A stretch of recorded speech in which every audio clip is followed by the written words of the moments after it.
एक बार एक भिखारी अपने जीवन से परेशान हो चुका था, क्योंकि उसे अपने जीवन को चलाने के लिए भीख मांगना पड़ता था। उसे हर एक चीज के लिए भीख मांगना पड़ता था।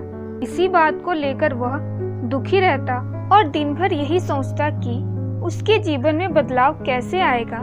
यह सोचकर वह निराश हो जाता। वह हर दिन देखता कि बहुत सारे निराश लोग, आंखों में आंसू लिए लोग और विभिन्न चिंताओं से परेशान लोग गौतम बुद्ध की ओर जाते और वापस आते समय वह लोग बहुत खुश हो जाते थे।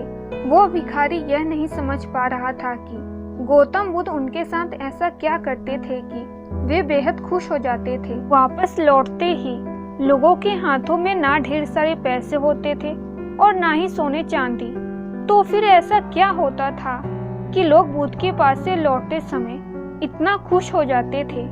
यह सब सोचकर वह भिखारी भी निर्णय लेता है कि वह भी महात्मा बुद्ध के पास जाएगा और देखेगा कि ऐसा क्या होता है कि दुखी लोग वहां जाकर खुश हो जाते हैं। वह बुद्ध से मिलने के लिए उनके पास चल पड़ा। जहां बुद्ध मौजूद थे वहां बहुत लंबी लाइन थी।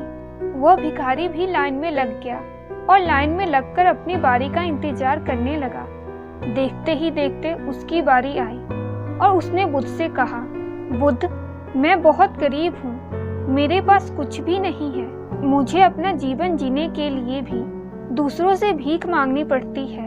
अब आप ही बताइए, मैं अपने जीवन को कैसे बेहतर बना सकता हूँ। यह सब सुनकर बुद्ध ने कहा, तुम गरीब नहीं हो, तुम्हें ऐसा लगता है क्योंकि आज तक तुमने किसी के लिए कुछ भी नहीं किया और ना ही तुमने किसी को दान दिया और ना ही तुमने दूसरों के लिए कुछ अच्छा किया।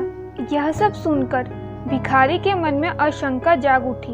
अपनी आशंका को दूर करने के लिए भिखारी ने पूछा, मैं तो एक भिखारी हूँ, मैं लोगों को दान कैसे दे सकता हूँ और कैसे लोगों की सहायता कर सकता हूँ। मुझे तो खुद अपना जीवन चलाने के लिए दूसरों से मांगना पड़ता है।